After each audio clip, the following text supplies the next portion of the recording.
Hello दोस्तों, स्वागत है आपका मेरे इस चैनल पर, जिस चैनल का नाम है डंगुप साइट। आज का जो हमारा टॉपिक है वो है 9th क्लास का। 9th क्लास पे जो पिछली बार हम 3.2 का समाधान कर रहे थे, उसी में से जो कुछ सवाल बचे हैं उसको आज हम पूरा कर लेंगे। क्योंकि ये आज हमारा आखिरी पार्ट होगा तो बताने की ज़रूरत नहीं है आप लोगों को। ठीक है, तो चलिए फिर शुरू करते हैं।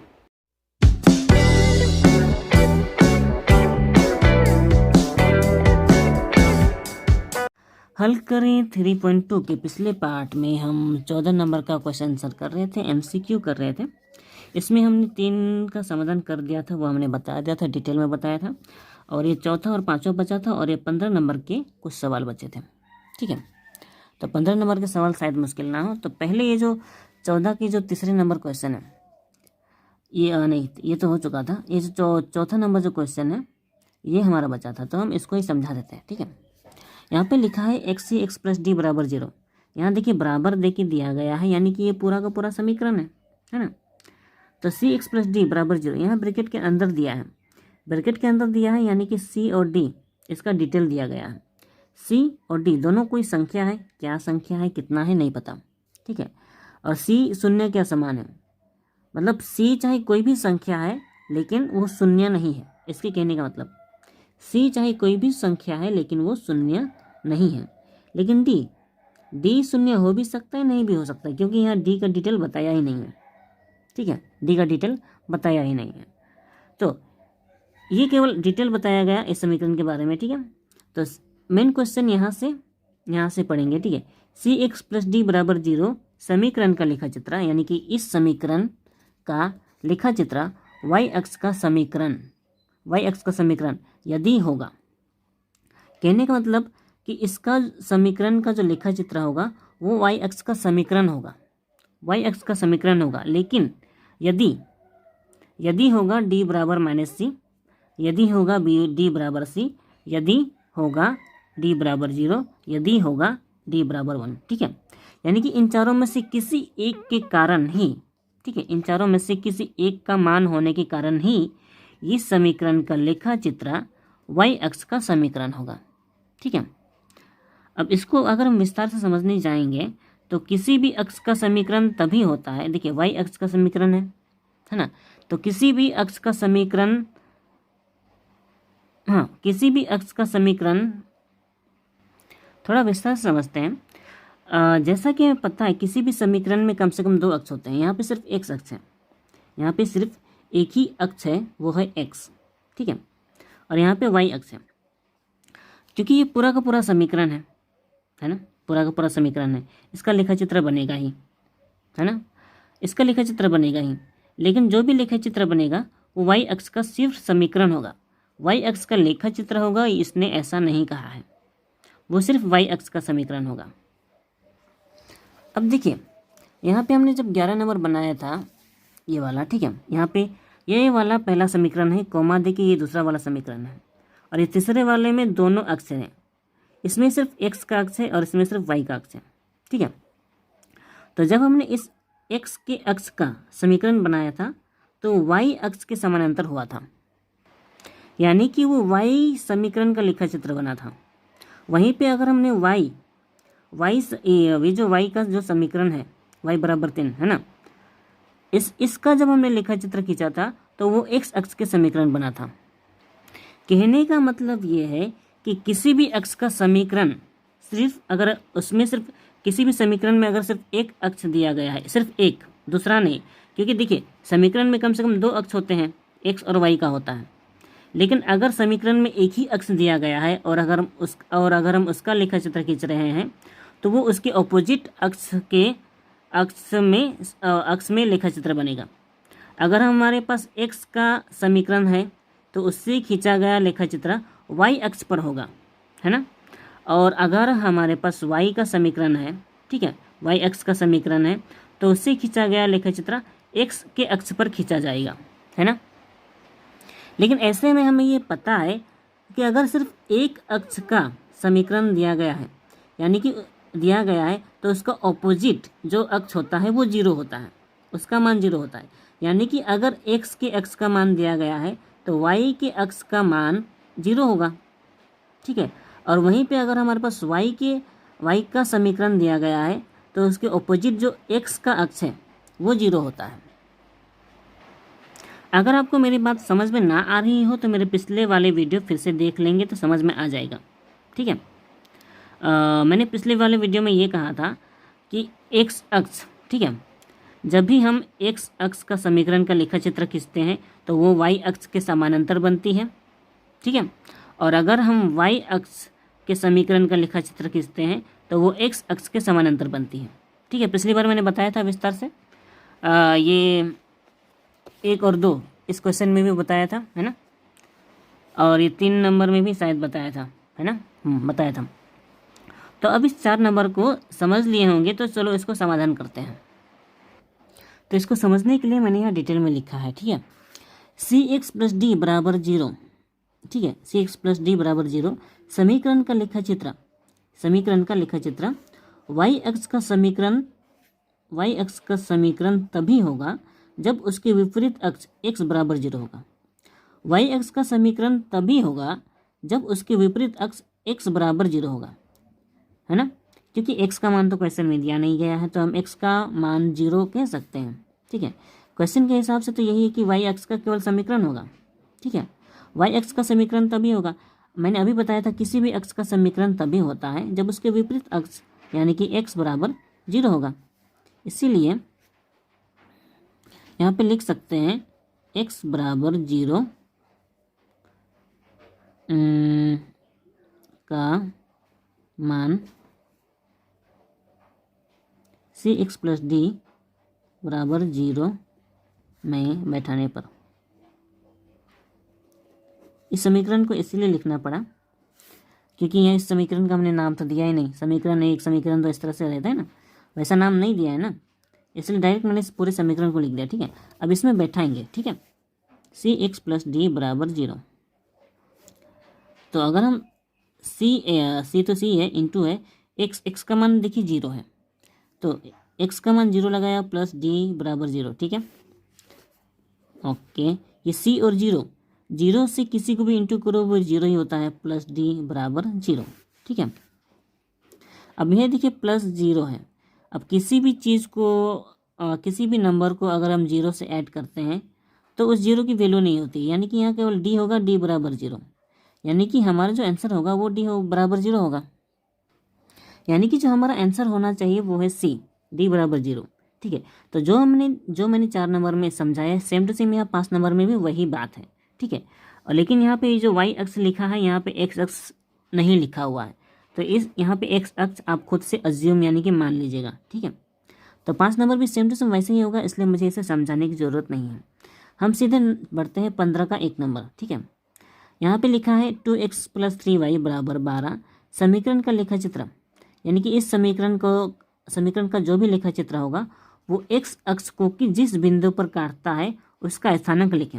अब हमें इसको समाधान करना तो आता ही है, तो इसके जो 3 पॉइंट निकालना होता है वो हम निकाल के देखते हैं। तो सवाल कुछ इस तरह से है, ठीक है। इसको हमें समाधान करना तो अच्छी तरह आता है। इसमें से किसी एक राशि को इधर रखना है, ठीक है। यहाँ पे 2x रहा, उधर बराबर प्लस 3y बराबर को उधर जाएगा तो माइनस 3y हो जाएगा, इतना तो पता ही है।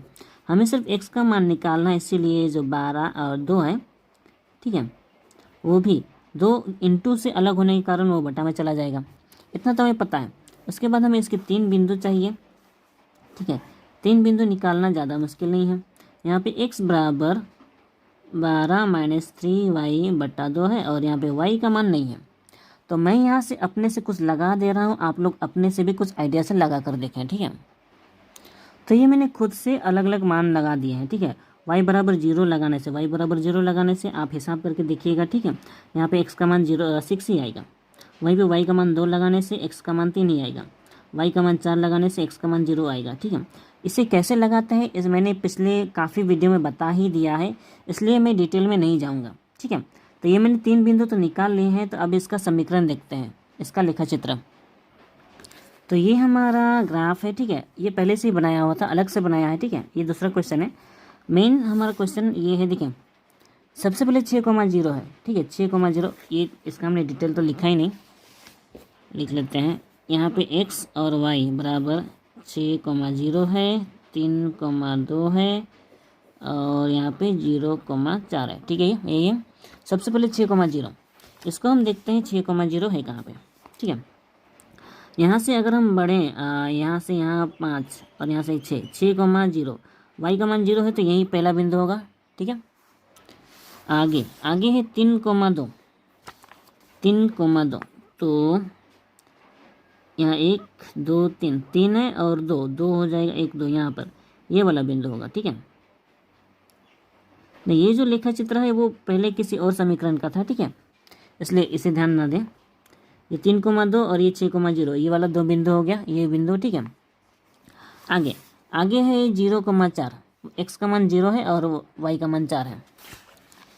तो 0,4 यानी कि एक्स का मान 0 है लेकिन वाई का मान 4 है। 1 2 3 4 ये रहा।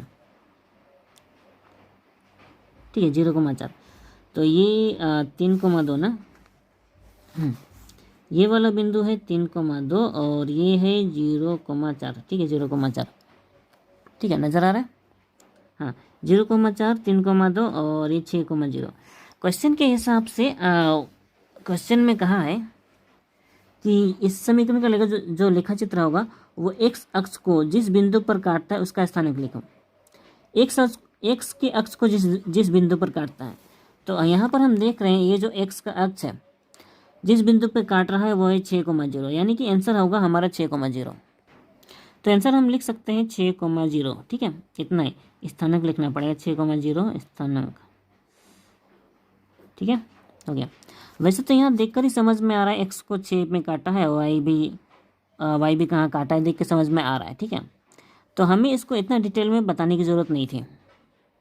और लेकिन क्योंकि केवल एक्स का एक्स पूछा था, ठीक है, तो वाई का मान 0 होगा। ठीक है, तभी तो सिर्फ वो एक्स के एक्स पर काटेगा। लेकिन वाई का मान 0 अगर नहीं होगा तो वो एक्स के एक्स पर नहीं काटेगा, उसके ऊपर या नीचे काटेगा।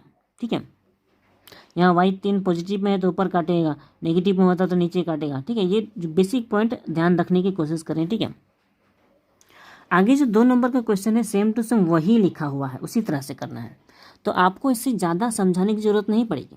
ठीक है, यहाँ पे 3 नंबर में 3x + 4y = 12 का लेखा चित्र और दोनों अक्षों से बने त्रिभुज का क्षेत्रफल लिखें। ठीक है, तो इस समीकरण का जो लेखा चित्र होगा उससे एक त्रिभुज बनेगा, तो उसी त्रिभुज का क्षेत्रफल निकालना है।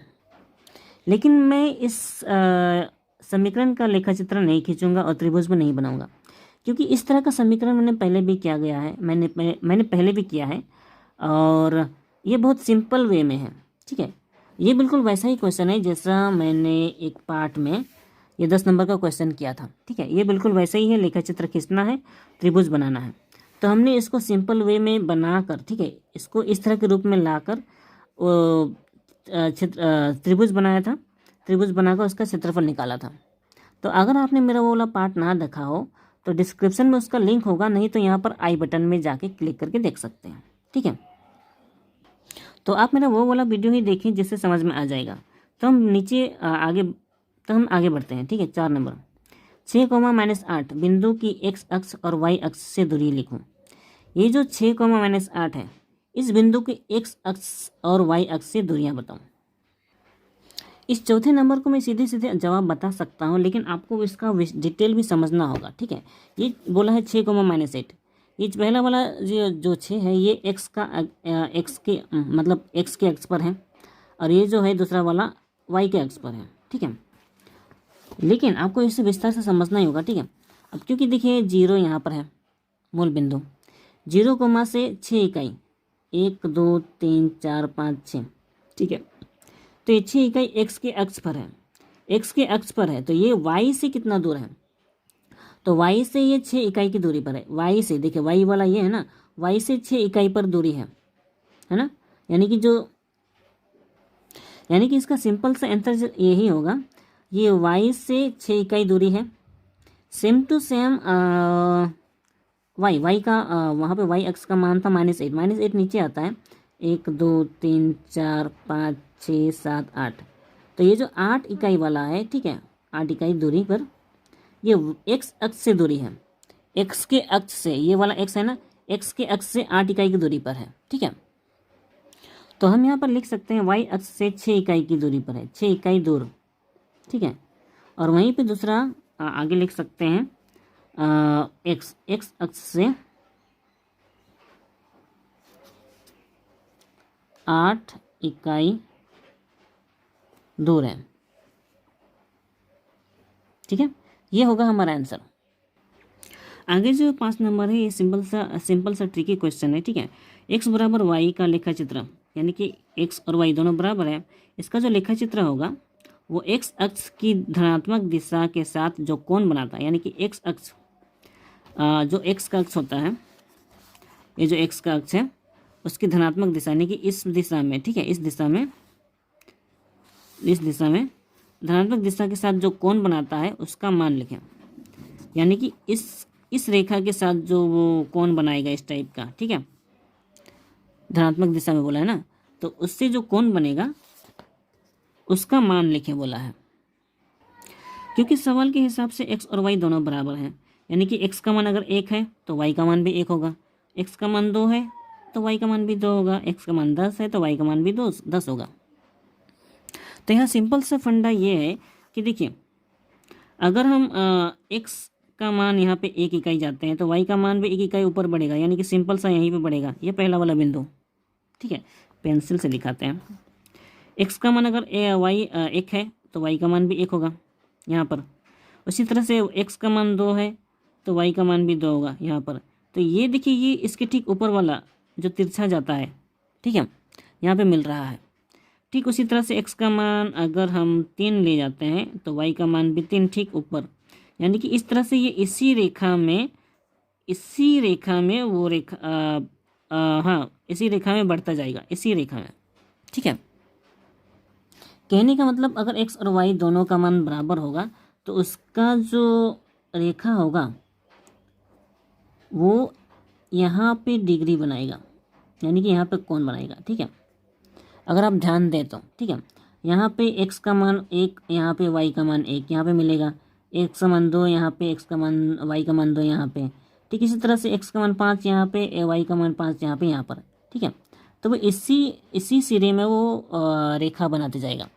तो अगर आप इसका नाप लेंगे तो ये 45 डिग्री का होगा, क्योंकि यहाँ से क्योंकि हमें पता है ये जो लंब रेखा है, ठीक है, ये जो लंब रेखा ये 90 डिग्री है, ये 90 डिग्री का आधा है। ठीक है, ये बीच में जो रेखा बना हुआ है ये 90 डिग्री का आधा हुआ है, यानी कि ये 45 डिग्री है।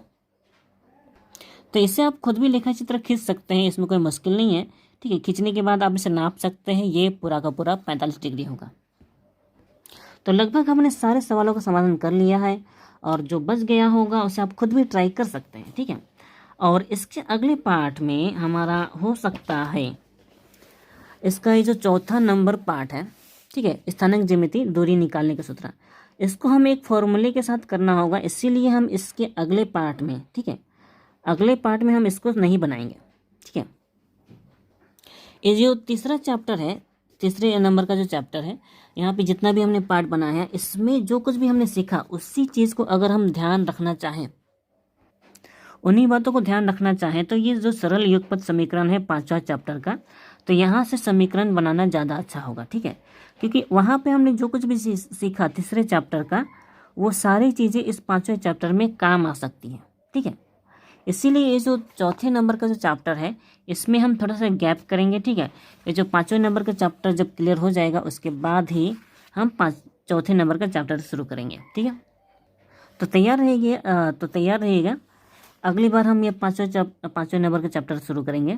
ठीक है, तो आज के लिए बस इतना ही। वीडियो अच्छी लगी हो तो लाइक करें, शेयर करें और सब्सक्राइब करना बिल्कुल भी ना भूलें। तो मिलते हैं अगले वीडियो में, तब तक अपना ख्याल रखें, खुद सीखें और दूसरों को भी सिखाएं।